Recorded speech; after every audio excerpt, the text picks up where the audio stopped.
ॐ अज्ञानातिमिरान्धस्य ज्ञानाञ्जनशलाकया चक्षुरुन्मिलितं येन तस्मै श्रीगुरुवे नमः।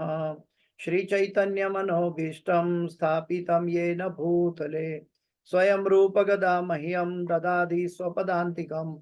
वन्देऽहं श्रीगुरु श्रीयुतापदकमलं श्रीगुरु वैष्णवांश्च श्रीरूपं साग्रजातं सहगणा रघुनाथान्वितं तं सजीवं साद्वैतं सावधूतं परिजनसहितं कृष्ण चैतन्यदेवं श्रीराधा कृष्णपादां सहगणा ललिता श्रीविशाखान्वितांश्च।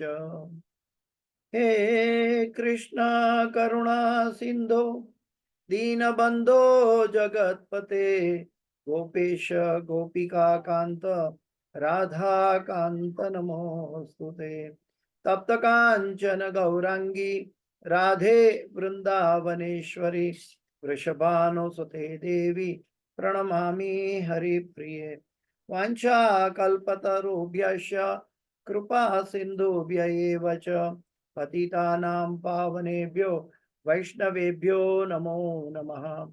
श्री कृष्ण चैतन्य प्रभु नित्यानंद श्री अद्वैत गदाधर श्रीवासादि गौर भक्त वृंद। हरे कृष्ण कृष्ण कृष्ण हरे हरे हरे राम राम राम हरे हरे। जयतां सुरतो पंगुर मम मंद मते गतिर मत्सर्वस्वपदाम्भोजो राधा मदन मोहन। कृष्णाय वासुदेवाय देवकी नंदनाय च नंद गोपकुमाराय गोविंदाय नमो नमः। गोविंदाय नमो नमः। गोविंदाय नमो नमः। पंचतत्वात्मकं कृष्ण भक्त रूप स्वरूपकं भक्तावतार भक्ताख्यम नमामि भक्त शक्तिकम। गुरुवे गौरचंद्राय राधिकाय तदालये कृष्णाय कृष्ण भक्ताय तद्भक्ताय नमो नमः। नमः ओम विष्णुपदाय कृष्ण प्रेष्ठाय भूतले श्रीमदे जय पताका स्वामी इति नामिने नमः। आचार्य पदाय नीताय कृपा प्रदायिने गौर कथा धामदाय नगर ग्राम तारिणे नमः। ओम विष्णुपदाय कृष्ण प्रेष्ठाय भूतले श्रीमदे भक्ति वेदांत स्वामी इति नामिने नमस्ते सारस्वती देवे गौरवाणी प्रचारणे निर्विशेष शून्यवादी पाश्चात्य दीक्षारणे। जय श्री कृष्ण चैतन्य प्रभु नित्यानंद श्री अद्वैत गदाधर श्रीवासादि गौर भक्तवृंद। हरे कृष्ण कृष्ण कृष्ण हरे हरे हरे राम राम राम हरे हरे। ओम नमो भगवते वासुदेवाय। ओम नमो भगवते वासुदेवाय। ओम नमो भगवते वासुदेवाय। नारायणं नमस्कृत्यं नरं चैव नरोत्तमं देवीं सरस्वतीं व्यासं ततो जयं मुदीरयेत्। नष्टप्रायेषु अभद्रेषु नित्यं भागवत सेवया भगवते उत्तम श्लोके भक्तिर्भवति नैष्ठकी। हरे कृष्णा। तो आज श्रीमद् भागवत की कक्षा में आप सभी भक्तों का स्वागत करते हुए आज श्रीमद् भागवत का पहला स्कंद का 12वां अध्याय श्लोक संख्या 19 के ऊपर चर्चा करेंगे। सम्राट परीक्षित का जन्म के अंतर्गत ये अध्याय है। सभी ब्राह्मण गण परीक्षित महाराज के लिए कह रहे हैं। ब्राह्मणा ऊचुः पार्थ प्रजाविता साक्षात् इक्ष्वाकुरीव मानवः ब्रह्मण्य सत्य संधश्च रामो दाशरथिर्यथा। ब्राह्मणा ऊचुः पार्थ प्रजाविता साक्षात् इक्ष्वाकुरीव मानवः ब्रह्मण्य सत्य संधश्च रामो दाशरथिर्यथा। ब्राह्मणा ऊचुः पार्थ प्रजाविता साक्षात् इक्ष्वाकुरीव मानवः ब्रह्मण्य सत्य संधश्च रामो दाशरथिर्यथा। कोई दोहराना चाहेगा? हरे कृष्ण प्रभु जी। ब्राह्मणाऊचु पार्थ प्रजा अविता साक्षात् इक्ष्वाकु इव मानव ब्राह्मण्यः सत्यसन्धश्च रामदासरथी यथा। हरे कृष्ण। तो अनुवाद पे चलते हैं। अनुवाद और तात्पर्य भाई एसी भक्ति वेदांत स्वामी शील प्रभुपाद महाराज की जय। अनुवाद। विद्वान ब्राह्मणों ने कहा, हे पृथा पुत्र, यह बालक मनुपुत्र राजा इक्ष्वाकु की ही इक्ष्वाकु की ही तरह समस्त जीवों का पालन करने वाला होगा। और जहां तक ब्राह्मणीय सिद्धांतों के पालन की बात है, विशेष रूप से अपने वचन का पालन करने में यह महाराज दशरथ के पुत्र भगवान राम जैसा दृढ़ प्रतिज्ञ होगा। परीक्षित महाराज का गुणों का वर्णन ब्राह्मण कह रहे हैं, विद्वान ब्राह्मण कह रहे हैं। मैं फिर से अनुवाद पढ़ता हूं। विद्वान ब्राह्मणों ने कहा, हे पृथा पुत्र, यानी अर्जुन को कह रहे हैं, हे पृथा पुत्र, या तो युधिष्ठिर को भी कह सकते हैं, यह बालक मनुपुत्र राजा इक्ष्वाकु की ही तरह समस्त जीवों का पालन करने वाला होगा। यह बालक मनुपुत्र राजा इक्ष्वाकु की ही तरह समस्त जीवों का पालन करने वाला होगा। और जहां तक ब्राह्मणीय सिद्धांतों के पालन की बात है, विशेष रूप से अपने वचन का पालन करने में यह महाराज दशरथ के पुत्र भगवान राम जैसा दृढ़ प्रतिज्ञ होगा। परीक्षित महाराज के गुणगान। तो हम देख सकते हैं कि परीक्षित महाराज की कुल परंपरा भी देख सकते हैं, गुरु परंपरा भी देख सकते हैं। परीक्षित महाराज सबसे पहले देखेंगे तो व्यास देव जी, जिन्होंने समस्त शास्त्रों का लिपि में प्रदर्शित किया, सभी शास्त्रों को।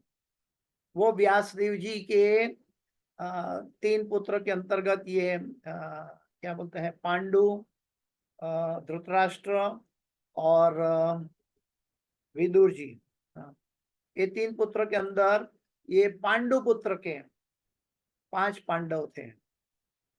और 5 पांडवों के अंदर ये अर्जुन के पुत्र थे अभिमन्यु, उत्तरा माता और अभिमन्यु। और उनके गर्भ में परीक्षित महाराज पल रहे थे, लेकिन द्रोणाचार्य के पुत्र अश्वत्थामा ने इनके ऊपर ब्रह्मास्त्र छोड़कर उनका संहार करने के लिए सोचा।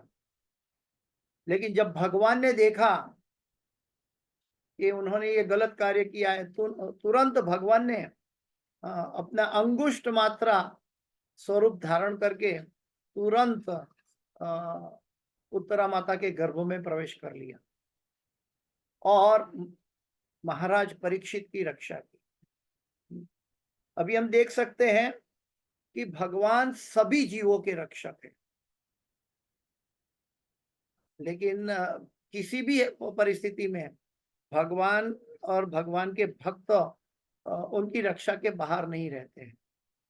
चाहे कितना भी दुर्लभ बात क्यों ना हो, कितनी भी गहरी बात क्यों ना हो, लेकिन भगवान सही समय पे सही जगह पहुंच जाते हैं।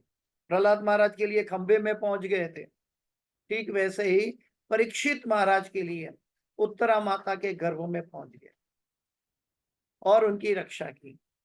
अभी ये परीक्षित महाराज के गुणगान विद्वान ब्राह्मण कर रहे हैं और उनके पिता यानी कि हे पृथा पुत्र अर्जुन को कह रहे हैं कि यह बालक मनुपुत्र राजा इक्ष्वाकु की ही तरह समस्त जीवों का पालन करने वाला होगा। समस्त जीवों का पालन करने। और जहां तक ब्राह्मणीय सिद्धांतों के पालन की बात है, विशेष रूप से अपने वचन का पालन करने में यह महाराज दशरथ पुत्र भगवान राम जैसा दृढ़ प्रतिज्ञ होगा। ये यहाँ पे जो दृढ़ प्रतिज्ञ है, ये अहंकार की भाषा नहीं है, ये करुणा की भाषा है।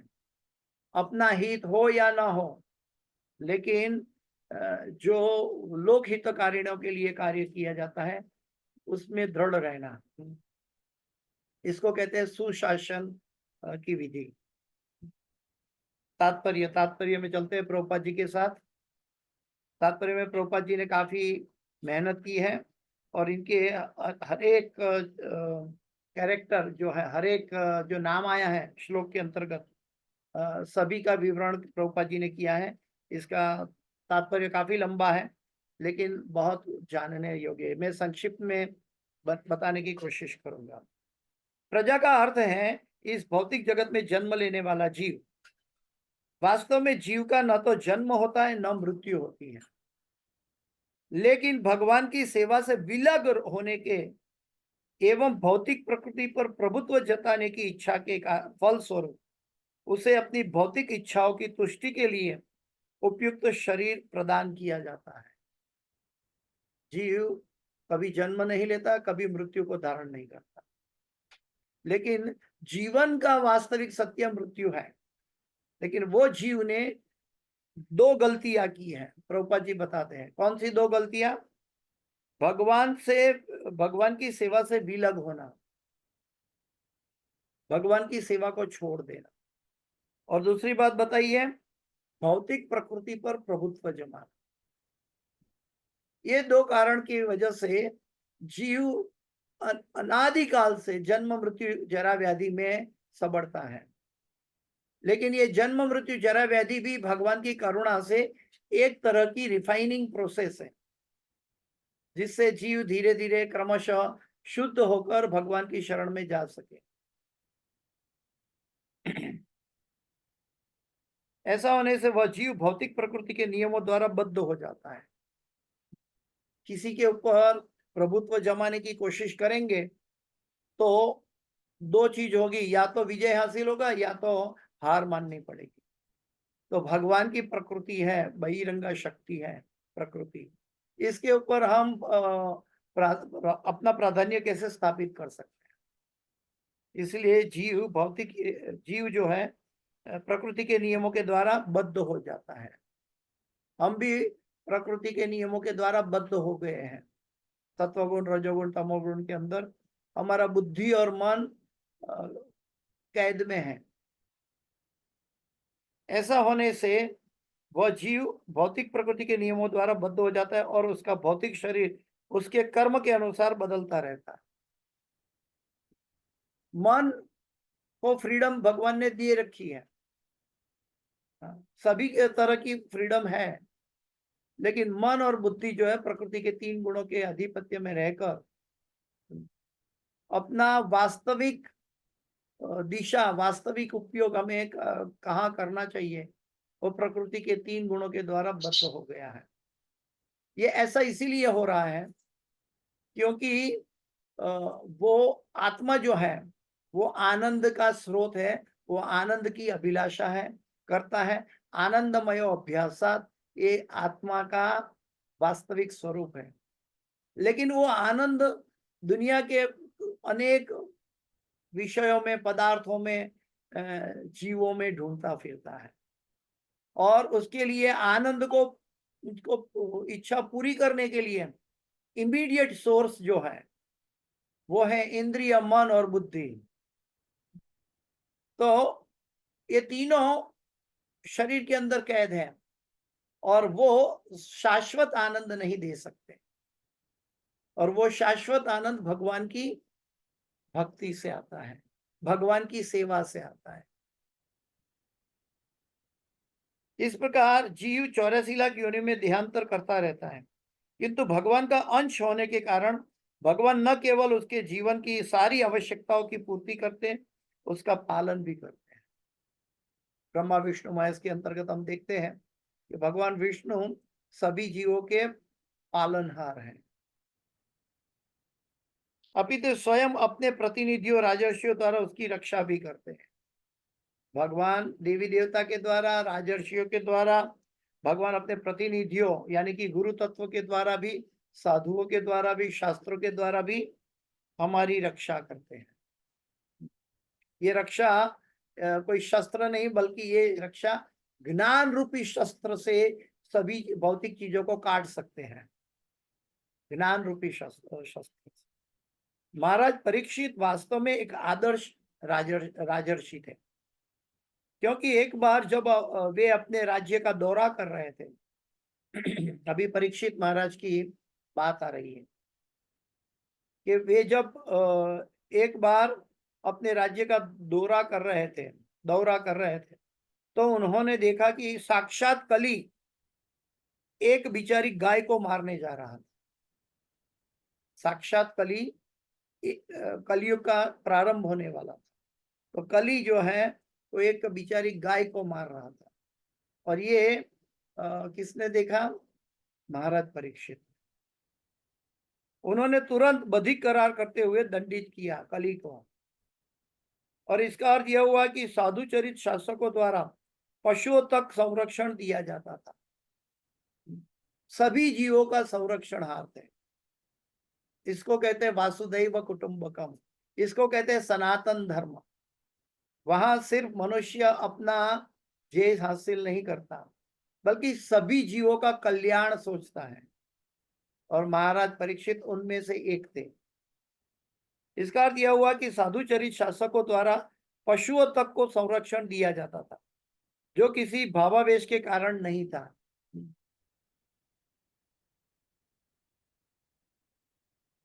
इस भौतिक संसार में जिसने जन्म लिया है, उन्हें जीवित रहने का अधिकार है।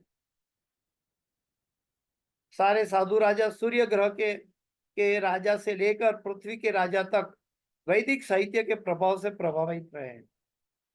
सारे राजा अभी प्रभुपाद जी धीरे धीरे हमें इक्ष्वाकु की ओर लेके जा रहा है। सूर्य ग्रह के सारे साधु राजा सूर्य ग्रह के राजा से लेकर पृथ्वी के राजा तक वैदिक साहित्य के प्रभाव से प्रभावित रहे। यानी कि ये वैदिक ज्ञान जो है, चार वेदों का ज्ञान है, वेदों का सार उपनिषदों में भी मिलता है, पुराणों में भी है। तो ये वेदों का ज्ञान न केवल पृथ्वी पर, बल्कि इवन सूर्य लोक में भी इसका प्रभाव शाश्वत है। ये भगवान का दिव्य वाणी है। वेदेश सर्वे हमेव वेद्यो वेदांत कृत वेद विदेव चाहम। गीता में भगवान कहते हैं कि सारे वेदों का संकलन करता मैं हूं, और सारे वेदों में जानने लायक भी मैं ही हूं। वैदिक साहित्य की शिक्षा उच्चतर ग्रहों में भी दी जाती है। सॉरी, प्रभुपाद जी भगवत गीता 4:1 को कोट कर रहे हैं। भगवान द्वारा सूर्यदेव विवस्वान को उपदेश देने का प्रसंग मिलता है। ऐसी शिक्षाएं गुरु शिष्य परंपरा द्वारा चलती रहती है, क्योंकि सूर्यदेव ने अपने पुत्र मनु को शिक्षा दी। सूर्यदेव ने अपने पुत्र मनु को शिक्षा की, फिर मनु ने महाराज इक्ष्वाकु को शिक्षा दी। ब्रह्मा के एक दिन में 14 मनु होते हैं, और यहाँ पर जो मनु का उल्लेख हुआ है वो वैवस्वत मनु है, 7वें मनु, जो प्रजापतियों में एक है, और वे सूर्य देव के पुत्र हैं, विवस्वान के। वे वैवस्वत मनु कहलाते हैं। उनके वैवस्वत मनु के 10 पुत्र थे, और महाराज इक्ष्वाकु उसमें उन 10 पुत्रों में से एक थे। महाराज इक्ष्वाकु ने अपने पिता मनु से भगवत गीता में बताए गए भक्ति योग की सीखा। मनु ने इसे अपने पिता सूर्यदेव से प्राप्त किया था। बाद में महाराज इक्ष्वाकु के बाद भगवत गीता की शिक्षा परंपरा चलती रही। प्रभुपाद जी ये समझाते बहुत महत्वपूर्ण है कि वैदिक ज्ञान का स्रोत कैसे हासिल किया जाता है, कैसे सांसारिक लोग भ्रमित हो जाते हैं, और कभी कभी मनोधर्म की बातें या सांसारिक बातें वैदिक धर्म के बातों के सामने इक्वल या चैलेंजेबल बताते हैं। वे 7वें मनु हैं, जो प्रजापतियों में से एक है, और वे सूर्यदेव के पुत्र थे, इक्ष्वाकु। वे वैवस्वत मनु कहलाते। उनके 10 पुत्र थे और महाराज इक्ष्वाकु में से उनमें से एक थे। महाराज इक्ष्वाकु ने अपने पिता मनु से भगवत गीता में बताए गए भक्ति योग को भी सीखा। मनु ने इसे अपने पिता सूर्यदेव से प्राप्त किया था। बाद में महाराज इक्ष्वाकु के बाद भगवत गीता की शिक्षा परंपरा चलती रही, किंतु कालक्रम से यह श्रृंखला पाखंडियों द्वारा छिन्न हो गई लगती है, ऐसा बताया। एवं परंपरा प्राप्तम एवं राजर्षयो विदुः सकाले नेह महता नष्ट योगो परम तपः। अतएव कुरुक्षेत्र के युद्ध स्थल में अर्जुन को फिर से इस भगवत गीता की शिक्षा दी गई। जो भगवत गीता जो महाभारत के युद्ध में अर्जुन को ये भगवत गीता की शिक्षा भगवान स्वयं दे रहे थे, तो संजय की कारण, व्यासदेव जी के आशीर्वाद प्राप्त संजय के कारण आज हम तक भगवत गीता पहुंची। इस तरह सारा वैदिक साहित्य सृष्टि के प्रारंभ से ही चला आ रहा है। अभी हम देखते हैं कि संसार का कोई भी मनुष्य अपने डायनेस्टी की कोई भी चीज शाश्वत नहीं रख सकता है, लेकिन भगवान की भगवत गीता उपदेश ये अपौरुषेय है, ये मनुष्य द्वारा निर्मित नहीं है। इसके अंदर दिव्य शक्ति है और दिव्य शक्ति के कारण इसका रक्षण स्वयं होता है। लेकिन जब ये लुप्त होने लगती है, ध्वंस नहीं की जा सकती, ये लुप्त होने लगती है भौतिक आवरणों से, तब भगवान स्वयं उसको फिर से प्रकट करते हैं। सृष्टि के प्रारंभ से ही चला अतएव कुरुक्षेत्र के युद्ध स्थल में अर्जुन को फिर से इसकी शिक्षा दी गई। सृष्टि के प्रारंभ से ही चला आ रहा है और अपौरुषेय कहा जाता है ये भगवत गीता का ज्ञान, जिसका अर्थ है वह मनुष्य द्वारा रचित नहीं है। भगवत गीता मनुष्य द्वारा रचित नहीं है। यहाँ पे मैं कुछ और बताना चाहूंगा कि भगवत गीता में ऐसी खूबी है कि जो दुनिया के कोई शास्त्रों में आज तक उपलब्ध नहीं है। कोई भी कवि ने इसका संतुलन बराबर नहीं कर पाया, न इसका कॉपी कर पाते। कैसी बात, ये भगवत गीता में क्या है ऐसा? वैसे तो दिव्य ज्ञान में तो टॉप मोस्ट है, वो शाश्वत रहता है, ये उसकी खासियत है। लेकिन कभी कभी जो एकेडमिक व्यक्ति है, भौतिक ज्ञान से डूबा हुआ है व्यक्ति, संसारी मनुष्य, उनको कैसे समझा जाए? अगर वो संस्कृत का स्कॉलर है तो भगवत गीता के सारे श्लोक जो 2 लाइन के हैं वो 8 अक्षर इंटू 4 स्टांजा में बटा हुआ है, यानी कि 32 अक्षर का 8 इंटू 4 32 अक्षर का श्लोक है। और जो 4 लाइन का श्लोक है वो 11 अक्षर के साथ 4 लाइन का श्लोक है, 44 अक्षर का। सारे 700 श्लोक ये या तो 44 अक्षर या तो 32 अक्षर का संरचना है। हर एक विषय अलग अलग चेंज किया गया है, लेकिन सभी श्लोक के नंबर ऑफ लेटर्स कांस्टेंट है। ऐसा दुनिया का कोई शास्त्र नहीं है कि जो इसकी तुलना कर सके। इवन हम अपने मुंह से 2 वाक्य बोलते हैं तो 2 वाक्यों का नंबर ऑफ लेटर्स अलग अलग होता है। इवन कोई कवि कविता लिखता है तो भी नंबर ऑफ लेटर्स, वो ट्यून मिला सकता है लेकिन नंबर ऑफ लेटर्स अलग अलग होता है। लेकिन रण मैदान में खड़े रहते हुए अर्जुन के विशद प्रश्नों के ऊपर भगवान ने चर्चा की है, अर्जुन ने चर्चा की है, लेकिन इन्होंने ये परिमिति मतलब 32 अक्षर और 44 अक्षर एकेडमिकली मेंटेन हुआ है।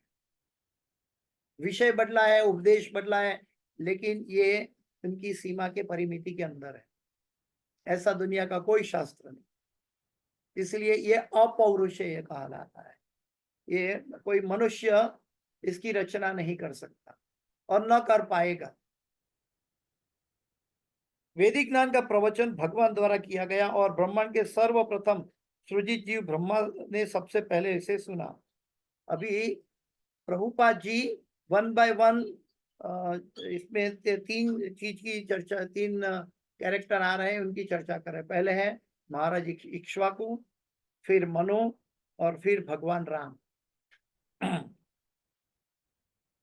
ये वैवस्वत मनु के पुत्रों में से एक थे। इनके 100 पुत्र थे।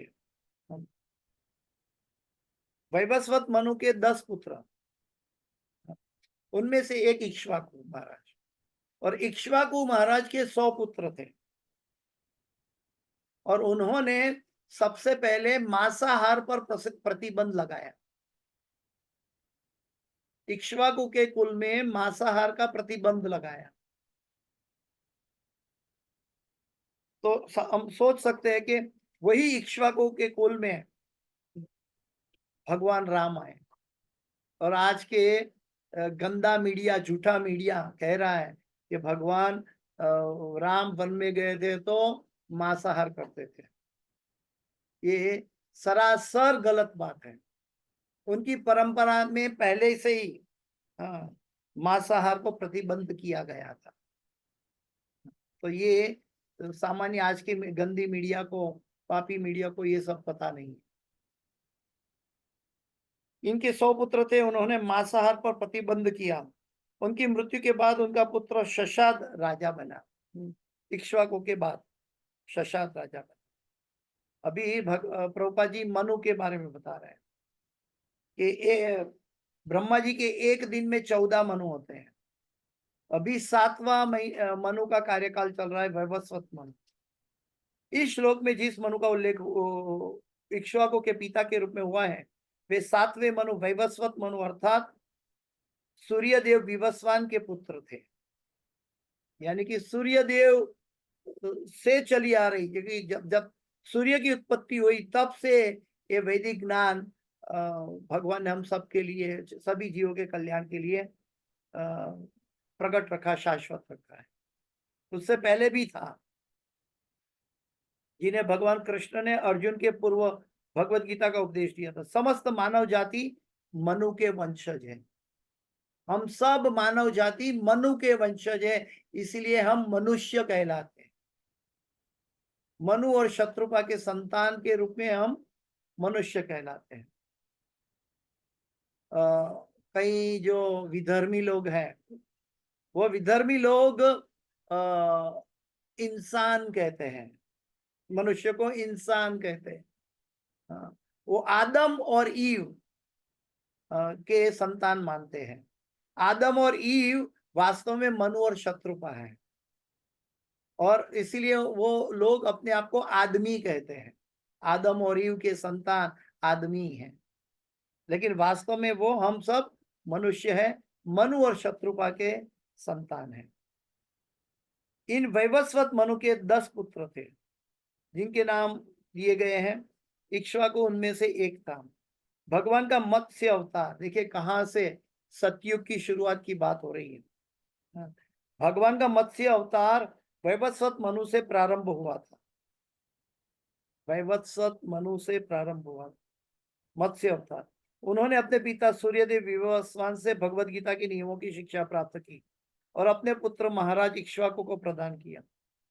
ये क्रोनोलॉजिकल हम चर्चा कर रहे हैं। प्रभुपाद जी ने मेहनत करके हमें समझा रहे हैं। ये हमें इसलिए महत्वपूर्ण है कि गुरु शिष्य परंपरा का क्या महत्व है। धर्म तो साक्षात भगवत प्रणीतम। धर्म वो, श्रीमद् भागवत में ये वर्णन आता है कि धर्म वो सच्चा है जो भगवान की प्रणालिका से आया।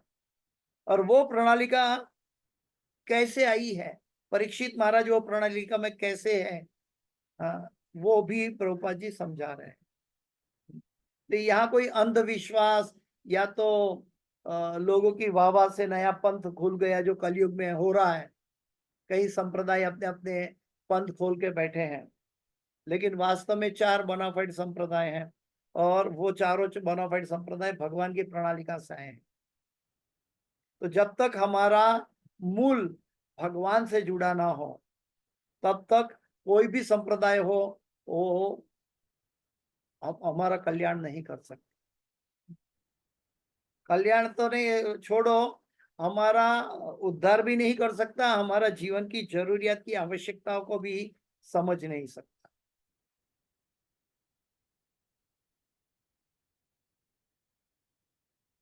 हाँ, फिर मनु ने संपूर्ण मानव जात के कल्याण हेतु इक्ष्वाकु को भक्ति की शिक्षा दी है। मनु भगवान ने, देखिए पिता पुत्र भी होने के बावजूद भी यहाँ पिता पुत्र की कुल परंपरा को महत्व नहीं दिया है, यहाँ गुरु शिष्य के परंपरा को महत्व दिया है। पिता का पुत्र भी गुरु शिष्य परंपरा में हो सकता है, लेकिन वास्तविक गुरु शिष्य परंपरा है। आगे चलकर प्रभुपाद जी सिखाते हैं भगवान राम के बारे में। भगवान राम पूर्ण पुरुषोत्तम भगवान ने साक्षात श्री राम के रूप में अपने विशुद्ध भक्त अयोध्या के राजा महाराज दशरथ का पुत्रत्व स्वीकार करके स्वयं अवतार लिया। यहाँ पे प्रभुपाद जी ने भगवान राम को कृष्ण के समकक्ष यानी कृष्ण और राम में भेद नहीं देखा है। यहाँ पे प्रभुपाद जी लिखते हैं कि पूर्ण पुरुषोत्तम भगवान श्री कृष्ण और पूर्ण पुरुषोत्तम भगवान श्री राम ने साक्षात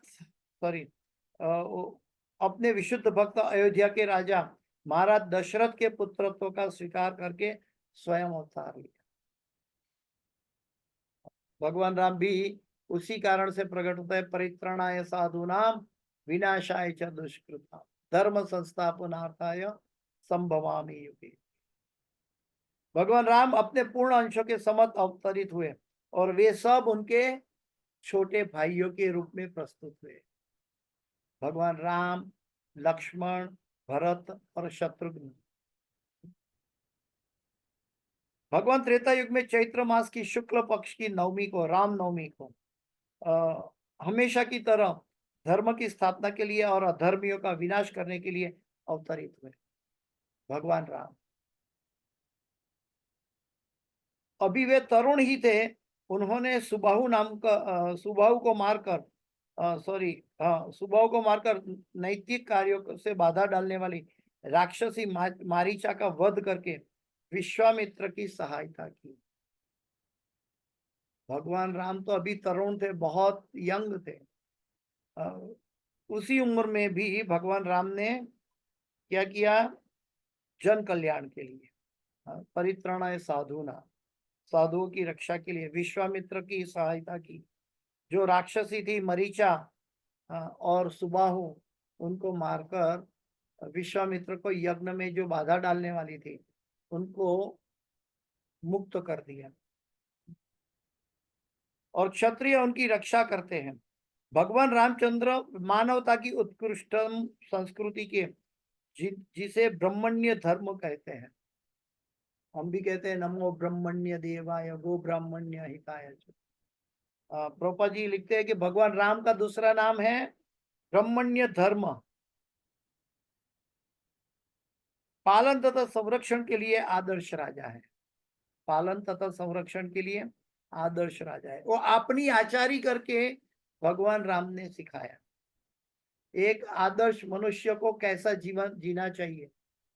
प्राण जाए पर वचन न जाए, ये अभिलाषा के अंतर्गत किसी भी परिस्थिति में अपने माता पिता और गुरु के वचनों का कितनी दृढ़ता से पालन करना चाहिए। हम भगवान राम के जीवन में देख सकते हैं कि इससे भारी समस्या क्या होगी कि जब 24 घंटे के अंदर भगवान राम का राजा की तरह राज्याभिषेक होने वाला था और एक तरफ राज्याभिषेक के लिए पूरी अयोध्या तैयारी कर रही थी और उसी समय माता और पिता के आदेश को अपने मस्तक पर धारण करके उन्होंने 14 साल के लिए वनवास स्वीकार किया। तो माता पिता के वचनों का, गुरु के वचनों का क्या कैसी दृढ़ निष्ठा से पालन करना चाहिए, ये भगवान राम सिखाते हैं। आजकल तो बच्चे माता पिता को निगरानी में रहते हैं लेकिन माता पिता की कहीं कहा सुना नहीं करते। कई बच्चे तो सोचते हैं कि बस मैं जब एडल्ट हो जाओ तो माता पिता से विरक्त हो जाओ, अलग हो जाओ। ऐसे दुष्ट मानसिकता वाले बच्चे भगवान राम के सामने बिल्कुल विपरीत है।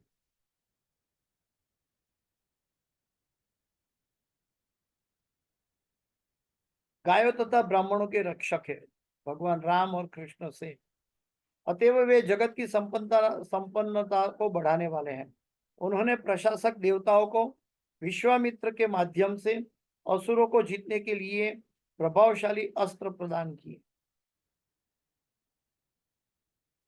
विश्वामित्र के माध्यम से असुरों को जीतने के लिए अस्त्र प्रदान किए। उस समय में मंत्रोच्चार से अस्त्र प्रदान किए जाते थे। वे राजा जनक के धनुष यज्ञ में उपस्थित हुए और शिव जी के अजय धनुष को तोड़कर महाराज जनक की पुत्री सीता देवी के साथ विवाह किया। भगवान राम की चर्चा प्रभुपाद जी कर रहे हैं। और महाराज दशरथ के आदेश पर उन्होंने 14 वर्ष का वनवास स्वीकार कर लिया। बिल्कुल विपरीत परिस्थिति। जो सामान्य, जैसे कि प्रहलाद महाराज के लिए भी हम ये सोच सकते हैं कि सामान्य तरह से देखा जाएगा तो पिता रक्षणहार पालनहार होता है, और जहां पिता संहारक बनता है तो कितनी विपरीत परिस्थिति हो जाती है प्रहलाद महाराज के लिए जीवन में। 5 साल के बच्चे हैं, 6 साल के बच्चे। और उसी तरह भगवान राम, एक तरफ राम राज्य स्थापित होने वाला था अयोध्या में, और उसी के कुछ घंटों पूर्व महाराज दशरथ के आदेश पर, माता पिता के आदेश पर उन्होंने वनवास ग्रहण किया। ये कहने सुनने में तो हमें कोई असर नहीं हो रही है, क्योंकि हम सब लंपट है। हमारी बुद्धि समझती है इसमें कौन सी बड़ी बात है, ठीक है। लेकिन हम जब ऐसी परिस्थिति से गुजरे तब हम अपनी मन की संतुलितता गवा बैठते हैं। हम सिर्फ विचलित नहीं हो जाते हैं। आज का मनुष्य तो टेररिस्ट हो जाएगा, लेकिन भगवान राम जो है हमें उनके आदर्शों से सिखाते हैं कि आदर्श पुत्र कैसा होना चाहिए, आदर्श संतान कैसी होनी चाहिए। देवता के प्रशासन में सहायता करने के लिए उन्होंने 14,000 असुरों का वध किया। परित्रणाय साधुनाम विनाशाय च दुष्कृता। 14,000 असुरों का वध किया भगवान राम ने। ये भगवान राम मार कर भी तारते हैं, भगवान कृष्ण की तरह मारकर भी तारते हैं। उनको आसुरिक प्रवृत्ति से पतन होने से बचाने के लिए, उनकी आसुरिक मानसिकता बढ़ रही है, उनको बचाने के लिए उनका संहार करते हैं। हमें याद रहना चाहिए कि गीता में भगवान कहते हैं समोहम सर्वभूतेषु न मे द्वेष्टि न प्रिय। जब भगवान समोहम है तो वो असुरों का संहार कैसे कर सकते हैं। लेकिन फिर भी बाह्य शरीरों का संहार दिखाया जाता है।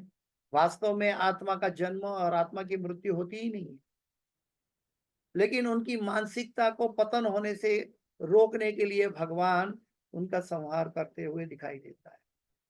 इस संसार के अंदर हमें जब संहार, द्वेष, ईर्ष्या, ये सब शरीरों के साथ जुड़ा हुआ महल है। वास्तव में जीवन की बात करें तो जीवन का एक वास्तविक सत्य है मृत्यु, लेकिन आत्मा को तो मृत्यु होती ही नहीं है।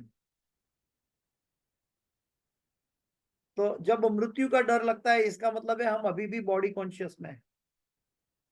जो व्यक्ति आत्मा और परमात्मा के संबंध में स्थिर हो जाता है उनको जन्म मृत्यु का डर नहीं रहता। प्रभुपाद जी कहते हैं हमें कोई चिंता नहीं है कि भगवान कहीं भी भेज दे, हमें कोई चिंता नहीं। हमें ये पता है, ये दृढ़ है कि भगवान हमसे दूर नहीं रहेंगे। एक बार भगवान की भक्ति की है, भगवान का नाम लिया है, भगवान की सेवा करने का एक निष्ठा प्रकट की है, तो भगवान ऐसे भक्त को कभी छोड़कर नहीं जा सकते। अगर ऐसे लगता है कि कभी कभी भगवान छोड़ कर गए, लेकिन भगवान कभी एक सामान्य जीव को भी नहीं छोड़ते हैं, तो अपने भक्त को कैसे छोड़ सकेंगे। उन्होंने सुग्रीव से मैत्री स्थापित की और बाली को मारने के लिए सहायता की, भगवान राम ने। हाँ, जब राम सेतु बनाने से पहले, जब वानर सेना तैयार करनी थी, तब भगवान राम की सहायता से सुग्रीव वानरों का राजा बना, और उन्हीं की मदद से हिंद महासागर में पत्थरों का तैरता हुआ राम सेतु बनाया। ये सब हम जानते हैं।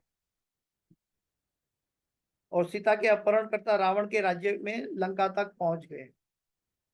तो भगवान कुछ भी कर सकते हैं। इस संसार में ऐसा कौन है जिसका नाम लेने से पत्थर तरते हैं, तो क्या जीव नहीं तरेंगे? जिनका नाम अंकित करने से पत्थर जैसे पत्थर तैर जाते हैं, वो डूबते नहीं है। तो जो भगवान का अंश है आत्मा, वो क्या डूब जाएगी? इसलिए हमें भगवान की भक्ति में सिर्फ कोमल श्रद्धा से चलेगा नहीं, हमें दृढ़ निष्ठा पे जाना होगा। हमें सभी अनर्थों को, सभी दूसरे आश्रय को त्यागना होगा। भौतिक आश्रय सदा हमें छल करने वाला है, लेकिन भगवान का आश्रय कभी छल नहीं करेगा।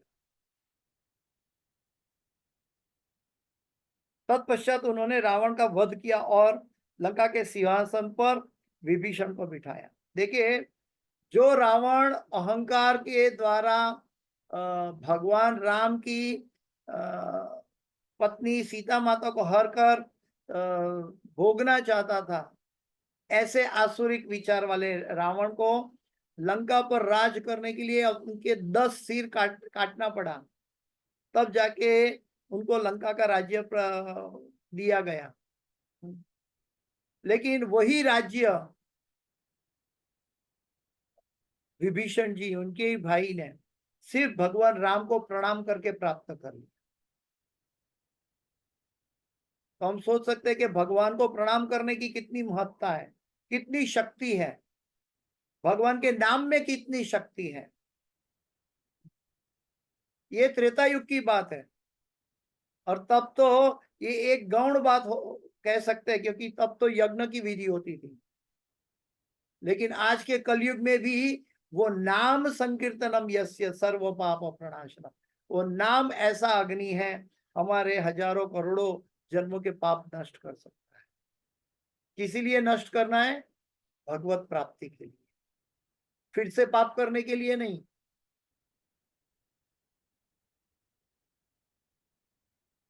उसके बाद भगवान राम ने रावण का ही पुष्पक विमान लेकर अयोध्या पहुंचे। उन्होंने अपने भाई शत्रुघ्न को आदेश दिया कि मथुरा पर शासन चलाने वाला लवणासुर पर आक्रमण करें। भगवान असुरों को लिए लालटेन दिखाते थे।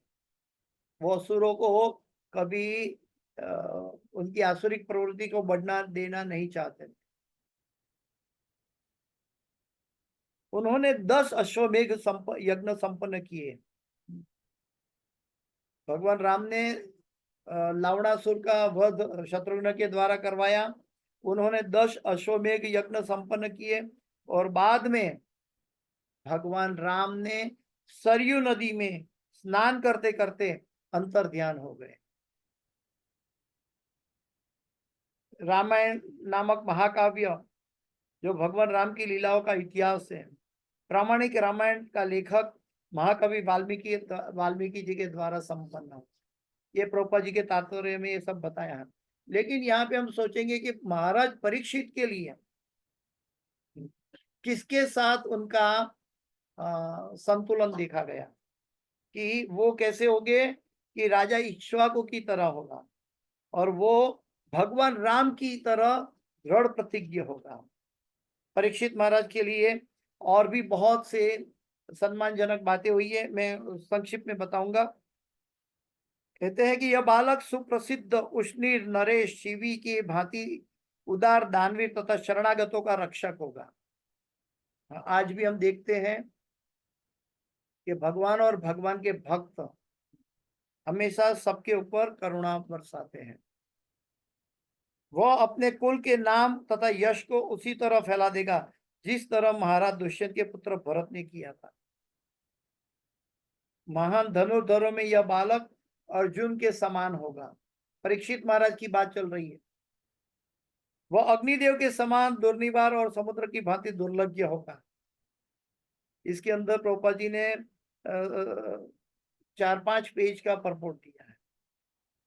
यह बालक सिंह के समान बलशाली तथा हिमालय की भांति आश्रय प्रदान करने वाला। देखो इनके साथ कंपैरिजन कैसी हो रही है। ये हम पढ़ नहीं रही है भागवत। उनकी महिमा का कंपैरिजन किसके साथ हो रहा है? उनकी बालक सिंह के समान और बल तथा हिमालय की भांति आश्रय प्रदान करने वाला। प्रभुपाद जी लिखते हैं कि जो व्यक्ति भौतिक रूप से संपन्न नहीं है, जो व्यक्ति भौतिक रूप से संपन्न नहीं है, उन्हें पर्वतों की शरण ग्रहण करनी चाहिए, क्योंकि पर्वतों में सारी वस्तुएं उपलब्ध होती हैं। और वो पर्वतों में क्या बोलते हैं कि वो हिमालय की तरह, यहाँ पे बताया हिमालय की भांति आश्रय प्रदान करने वाला। यह बालक मन की समता में अपने पितामह युधिष्ठिर या फिर ब्रह्मा के समान होगा। देखिए कंपैरिजन, देखे कोई सामान्य नहीं हो रही है। मन की समता में पितामह युधिष्ठिर तथा ब्रह्मा के समान होगा। ये सब ब्राह्मण कह रहे हैं। दानशीलता में ये कैलाशपति शिव के समान होगा।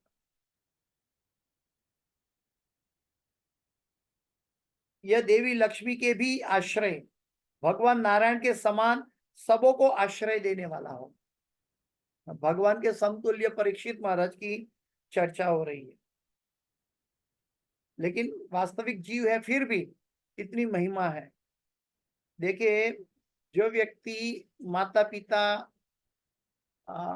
के आदर सिद्धांतों को पालन करता है, उनके आदेशों का पालन करता है, साधु गुरु शास्त्र के पथ पर चलता है, जो इंद्रिय तुष्टि से परे है, वो अपनी पूरी जीवन की क्या बोलते हैं कि उनके माँ बाप से लेकर उनकी जीवन की पूरी डायनेस्टी ग्लोरीफाई होती है। उतना ही नहीं, अगर उनकी साधना अधूरी है तो उनको ऐसे कुल में जन्म मिलता है जहां ऐसी विजय गाथा होती है। यह बालक भगवान श्री कृष्ण के चरण चिन्हों का पालन करते हुए उनके ही समान होगा। भगवान के समान बताया गया। उदारता में यह राजा रंती देव के समान और धर्म में यह महाराज ययाति की भांति होगा। काफी। यह बालक धैर्य में बलि महाराज के समान होगा और प्रहलाद महाराज के समान कृष्ण का अनन्य भक्त होगा। यह अनेक अश्वमेघ यज्ञों को संपन्न करने वाला तथा वृद्ध एवं अनुभवी व्यक्तियों का अनुयायी होगा। वृद्ध एवं अनुभवी व्यक्तियों का अनुयायी होगा। आजकल तो इतनी गंदी मानसिकता फैली है कलयुग में। मुझे सुनकर भी दर्द दुख होता है। आजकल लड़की लड़के का विवाह की बात होती है तो लड़की जाकर अपने होने वाले पति के पूछती है, आपके घर में कितने डस्टबिन हैं, आपके घर में कितने वृद्धाश्रम हैं, डस्टबिन है, ऐसे शब्द यूज करती। किसके लिए? और वो लड़के का माँ बाप के लिए कि कितने वृद्ध को, मुझे ये घर में आऊंगी तो मुझे कितने वृद्ध की सेवा करनी। और यहाँ पे परीक्षित महाराज के लिए क्या कहा गया? वो वृद्ध एवं अनुभवी व्यक्तियों का अनुयायी था। बुद्धिमानी तो यही कहती है। पहले के जमाने में संयुक्त कुटुंब होते थे तो सभी को पूरी चीजें पता होती थी परंपरा से आने वाली, बाप दादाओं से जो गहरा संस्कार था वो अंत तक पुत्र को पुत्री को मिल जाता था। आजकल विभक्त कुटुंब हो गए तो ये प्रथा ध्वस्त हो गई। इसलिए जो हमारा कल्चर है दिन ब दिन बिगड़ता जा रहा है। जो माता पिता का और माता पिता दादा दादी का अनुयायी होने की बजाय आज की कलयुग के पापी और अधर्मी बच्चे कहते हैं कि आपके घर में कितने डस्टबिन हैं। ये बहुत दुखदायक घटना है। हालांकि उनका अनुभव, उनके जीवन का पूरा अनुभव अगर हम अप्लाई करें तो हम कहीं आगे हमारी जीवन की यात्रा ले जा सकते हैं। कि उन्होंने 50 साल 80 साल में जो एक्वायर किया है वो अगर उनकी संतान 20-25 साल में ग्रहण कर ले तो वो वहां से कितनी दूर तक आगे तक जा सकता है भगवत भक्ति में। यह बालक ऋषि तुल्य राजाओं का पिता होगा। विश्व शांति तथा धर्म के निमित्त यह मर्यादा तोड़ने वाले तथा उपद्रवकारियों को दंड देने वाला हो। और आपको मालूम है, हम सब देखते हैं कि धर्म के 4 पांव में एक सत्य आता है, लेकिन अब देखेंगे, हम सब देखते हैं कि यहाँ तो खुलेआम झूठ बोला जाता है और उसके ऊपर गर्व लिया जाता है। मोबाइल में कई बार हम दूसरे से बात करके झूठ बोलते हैं, हम यहाँ हैं, होते कहीं और हैं। झूठ बोलते हैं और फिर फोन रखने के बाद हंसते हैं, देखो मैंने उसको उल्लू बनाया। तो क्या प्रभुपाद जी कहते हैं कि ये कलयुग का जो दृश्य है वो हमारे लिए बहुत हानिकारक और भयावह है। इसलिए भगवान के भक्तों को जल्द से जल्द हरि नाम का अस्ति एक महान गुण, पूरे कलयुग के अंदर एक ही चीज लेने लायक है, अस्ति एक महान गुण कीर्तनादेव कृष्ण से मुक्त संग परम। हमें कृष्ण का कीर्तन, नाच गान और जप करके हम मुक्त हो सकते हैं। इसके अलावा मुक्ति का कोई मार्ग नहीं है। हरे कृष्ण कृष्ण कृष्ण हरे हरे, हरे राम राम राम हरे हरे। परीक्षित महाराज ने स्वयं 7 दिन में मुक्ति के लिए लायक कैंडिडेट बन गए। कैसे? भगवान की कथा का श्रवण करके, भगवान की महिमा का श्रवण करके, भगवान का नाम लेकर। सुखदेव गोस्वामी कहते हैं कि कोई भी व्यक्ति मुक्त हो सकता है। और हम कितने भाग्यशाली है कि गुरुजनों ने हमें वो भगवान से चली आ रही परंपरा में, बोनाफाइड संप्रदाय के अंतर्गत हमें भगवान का न केवल नाम बल्कि महामंत्र, नामों में भी राजा है, महामंत्र हमें प्रदान किया गया है। लेकिन मेरा इतना दुर्भाग्य है कि हमें इन नामों को लेने में जरा भी रुचि नहीं। कितनी हद तक भगवान मदद कर रहे हैं, लेकिन हम कितनी हद तक गिरे हुए हैं। इतना सर्वोच्च महामंत्र हमें मिला है, गुरु की कृपा से मिला है, भगवान की कृपा से पहुंच गया है। लेकिन हमें उस नाम में रुचि नहीं लगती, एकाग्रता नहीं लगती। और फिर भी भगवान हमारा पालन करते हैं, हमारा पालन पोषण करते हैं। इसका मतलब ये नहीं है कि भगवान पालन पोषण करेगा, नहीं।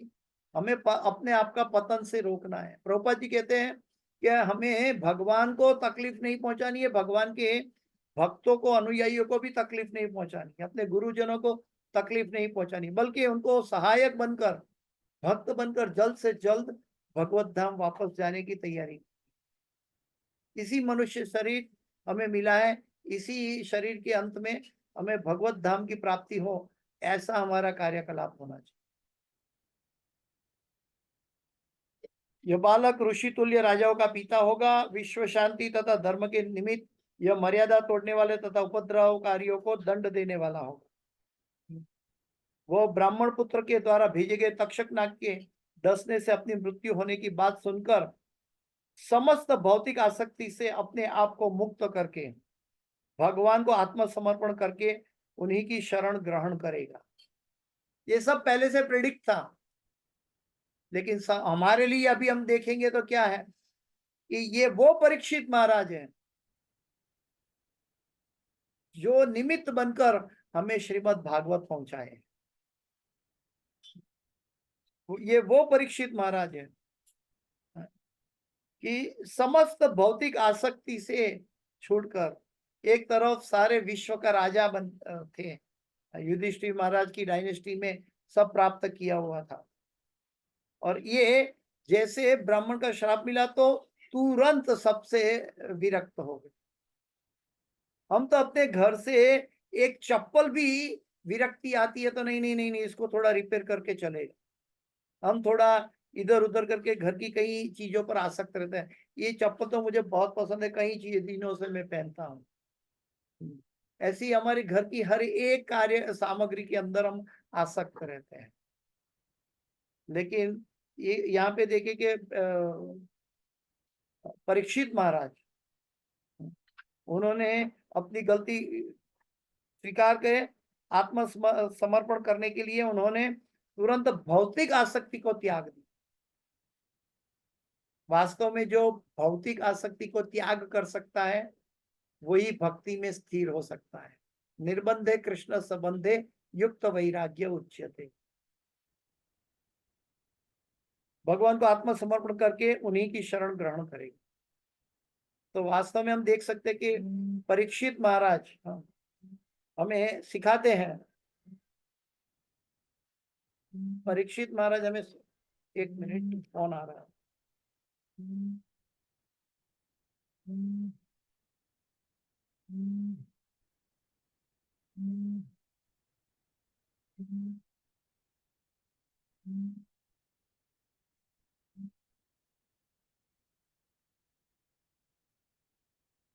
परीक्षित महाराज यहाँ पे हम देख सकते हैं, एक मिनट, हम देख सकते हैं कि परीक्षित महाराज कोई सामान्य नहीं थे। सारे विश्व के राजाओं में गिने जाने वाले और धर्म के आदर्श राजा, और उनकी डायनेस्टी भी बहुत जाजल्यमान थी। लेकिन उन्होंने एक उनकी पदवी का गलत इस्तेमाल नहीं किया। उन्होंने अपनी कैटेगरी बनाए रखी कि मैं एक जीव हूं और मुझे कैसे उसका आचरण करना चाहिए। और परीक्षित महाराज ने एक आचरण करके दिखाया, और उनके आचरण से आज हमें श्रीमद् भागवतम प्राप्त हुई है। उनके आचरण से आज हम परीक्षित महाराज को जान सकते हैं। वो नहीं आजकल के लोग जो भाई भाई को संपत्ति के लिए झगड़ा करते हैं या माता पिता को मारते हैं। ये कलयुग का प्रभाव है। हमें समझना है कि माता पिता का आदेश, गुरु का आदेश कितना महत्वपूर्ण है। जब इन आदेशों का हम उल्लंघन करते हैं तो हमारे अंदर भी कली ने प्रवेश कर लेते हैं, हमारे अंदर भी आसुरिक प्रवृत्ति प्रवेश कर लेती है, और वो बढ़ जाएगी तो हमारा भी पतन हो जाएगा। उससे पहले हमें साधु गुरु शास्त्र पे अपना जीवन समर्पित करना चाहिए, नहीं तो हमारा जीवन मनुष्य जीवन पाइया, राधा कृष्ण ना भजिया, जानिया सुनिया विष खाइया, हरि हरि विफले जन्म गुणाइन। तो आइए मैं अपनी वाणी को यहाँ विराम देने जा रहा हूँ, समय पूरा हो रहा है। इस क्लास की कोई भी सुकृति है, मेरे गुरु महाराज हिज होलीनेस जय पताका स्वामी आचार्यपाद गुरु महाराज की है, और इस क्लास के अंदर कोई भी गलती, क्षति या त्रुटि रह गई है, मेरी अपनी है, कृपया मुझे क्षमा करें। वांछा कल्पतरुभ्यश्च कृपा सिंधुभ्येव च पतितानां पावनेभ्यो वैष्णवेभ्यो नमो नमः। श्रीमद् भागवतम की जय, शिल प्रभुपाद की जय, गुरुदेव महाराज की जय, परीक्षित महाराज की जय, समावेत भक्त वृंद की जय। इस क्लास के अंदर कोई भी सुकृति मेरे गुरु महाराज जी सोली ने जय पताका स्वामी आचार्यपाद गुरु महाराज की है, और इस क्लास के अंदर कोई भी गलती, क्षति या त्रुटि रह गई है, मेरी अपनी है, कृपया मुझे क्षमा करें। वांछा कल्पतरुभ्यश्च कृपा सिंधुभ्येव च पतितानां पावनेभ्यो वैष्णवेभ्यो नमो नमः। किसी का कोई प्रश्न है तो पूछ सकते हैं।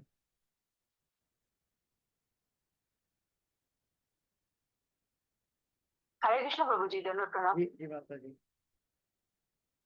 प्रभु जी, मेरा ये प्रश्न है कि एकादशी का पुण्य हम किसी और को दे सकते हैं? पुण्य दे सकते हैं, लेकिन हमारे अंदर इतनी काबिलियत है क्या? हम इतनी दृढ़ता से निर्जला एकादशी की है? हमने अगर एकादशी में कोई अपराध किया होगा तो, जाने अनजाने में कोई गलती की होगी तो, ये भी ध्यान रखना जरूरी है। नहीं तो हम पुण्य काम करने की बजाय अपराध कर बैठेंगे। और बाकी हम अपना पुण्य किसी को भी दे सकते हैं, हम अपना पाप किसी को भी नहीं दे सकते हैं। पाप का हमें भुगतना ही पड़ेगा, पुण्य हम वितरित कर सकते हैं। लेकिन याद रहे कि पुण्य वितरित करने का उद्देश्य जीवों पर करुणा, जीवों के अंदर बैठा हुआ परमात्मा का दर्शन करके जीवों पर करुणा के रूप में करना चाहिए, भगवत प्राप्ति के लिए करना चाहिए। भौतिक आसक्तियों के लिए, भौतिक वासनाओं के लिए हमें पुण्य देने का कोई जरूरी नहीं है। वो सकाम कर्म कहलाए, वो हमें स्वर्ग तक लेके जाएगा लेकिन भगवत प्राप्ति नहीं करवाए। तो याद रहे कि हम पुण्य जरूर दे सकते हैं, हम अपने पुण्य गुरु को दे सकते हैं। तो वो गुरु को देने से क्या होगा कि हम आध्यात्मिक कार्यों में जुड़े हुए हैं। हमारा हमारा पुण्य भी, हमारा तप भी हम भगवान की सेवा में समर्पित कर रहे हैं। लेकिन जो व्यक्ति पाप कर रहा है संसार में रहकर, या कोई व्यक्ति महात्मा नहीं है, ऐसे पापी व्यक्ति को आप जीवतदान देकर, वो जीवतदान देने के बाद जो पाप करेगा उसके हिस्सेदार भी आप होंगे। कर्मणा गहनो गति ही। इसलिए हमें साधु गुरु शास्त्र के लिए कुछ भी हो सके तो किया जाए, या तो कोई श्रेष्ठ दिव्य भक्तों के लिए जो आत्म साक्षात्कार के मार्ग पर चल पड़े हैं, ऐसे भक्तों के लिए हम कर सकते हैं। लेकिन सांसारिक जनों अगर भक्त बनना चाहता है तो ठीक है, नहीं तो हम भी कर्म बंधन में फंस जाएंगे। ठीक है माता जी। ठीक है प्रभु जी। हरे हरे कृष्णा। किसी का कोई और प्रश्न है? अगर नहीं है तो हम अगले हफ्ते फिर से मिलेंगे। हम गुरु महाराज के लिए एक बार हरे कृष्ण महामंत्र बोलेंगे। हरे कृष्णा कृष्णा कृष्णा हरे हरे, हरे राम राम राम हरे हरे। समावेत भक्त वृंद की जय, शिल प्रभुपाद की जय, गुरुदेव महाराज की जय। जय गुरुदेव। हरे कृष्ण। जय गुरुदेव।